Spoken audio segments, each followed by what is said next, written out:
নমস্কার বন্ধুরা, যে কোনো উৎসব বা স্পেশাল রবিবারের আড্ডা বাঙালি মানেই কিন্তু পাতে একটু রাজকীয় স্বাদ। আর সেই রাজকীয় অনুভূতি আনতেই আজ আমি আপনাদের জন্য নিয়ে এসেছি একদম বিয়ে বাড়ি স্টাইলে শাহী মটন কোরমা। মুখে দিলেই মিলিয়ে যাওয়া নরম মাংস, বেরেস্তা আর বাদামের তৈরি ঝাল ঝাল গ্রেভি। চলুন তবে শুরু করা যাক। সবার প্রথমে আমরা নিয়ে নেব 3 থেকে 4 চামচ রিফাইন তেল। তেলটাকে প্রথমে ভালো করে গরম করে নিয়ে দুটো পেঁয়াজকে কুচিয়ে ওর মধ্যে আমরা বেরেস্তা ভেজে নেব। পেঁয়াজগুলো যখন ডিপ ফ্রাই হয়ে আসবে তখন পেঁয়াজগুলোকে আমরা তেলের মধ্যে থেকে তুলে নেব।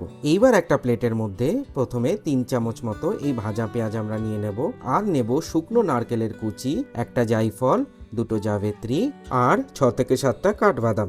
এইবার এটার একটা সুন্দর পেস্ট আমরা বানিয়ে নেব। এইবার কুকারে ওই বেরেস্তা ভাজা তেলের মধ্যে আমরা নিয়ে নেব 500 গ্রাম পাঁঠার মাংস। এর মধ্যে দেব গোটা মশলা যেরকম এলাচ, দারচিনি, লবঙ্গ, গোলমরিচ আর তেজপাতা। দেব আদা কুচি, রসুন কুচি, কাঁচা লঙ্কা কুচি, দেব দই, নুন, হলুদের গুঁড়ো, ধনের গুঁড়ো, জিরের গুঁড়ো আর কাশ্মীরি লাল লঙ্কার গুঁড়ো। গ্যাসের ফ্লেমটা বন্ধ করেই প্রথমে সবটাকে ভালো করে আমরা মিশিয়ে নেব। গ্যাসের ফ্লেমটা অন করে এটাকে আমরা 5 মিনিট ফুটিয়ে নেব। এর মধ্যে দেব 1 বাটি জল, ভালো করে মিশিয়ে নিয়ে তারপর প্রেসারের ঢাকনাটা বন্ধ করে আমরা প্রেসারে 3টে সিটি মেরে নেব। সিটিটা পুরোপুরি বেরিয়ে গেলে প্রেসারের ঢাকনাটাকে খুলে গ্যাসের ফ্লেমটা অন করে যে মশলাটা আমরা পেস্ট বানিয়ে রেখেছিলাম সেই মশলাটাকে আমরা পুরোপুরি এর মধ্যে দিয়ে দেব। মশলাটাকে ভালো করে মাংসের সাথে মিশিয়ে নিয়ে এটাকে 8 থেকে 10 মিনিট আমরা আবার এটাকে ফুটিয়ে নেব।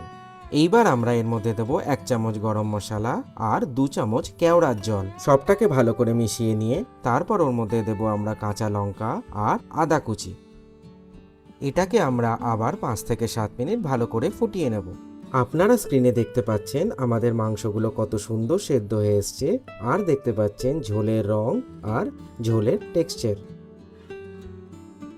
এই পয়েন্টে আমাদের শাহী মটন কোরমা একদম রেডি হয়ে গেছে পরিবেশন করার জন্য। আপনারা স্ক্রিনে দেখতে পাচ্ছেন আমাদের ঝোলের রং, কনসিস্টেন্সি আর টেক্সচার, আর প্রত্যেকটা মাংস আমাদের গোটা আছে। এইবার একটা সুন্দর সার্ভিং প্লেট নিয়ে গরম গরম মটন কোরমা প্লেটের উপর সাজিয়ে দিন। এইখানে আমরা কোনো রকম আর্টিফিশিয়াল কালারের ব্যবহার করিনি, তাও আপনারা দেখতে পাচ্ছেন কত সুন্দর একটা কালার আমাদের ঝোলে এসছে। এইবার আপনারা এর উপর বেরেস্তা, কাঁচা লঙ্কা, আদা কুচি আর ধনেপাতা দিয়ে খুব সুন্দর করে গার্নিশ করে দিন।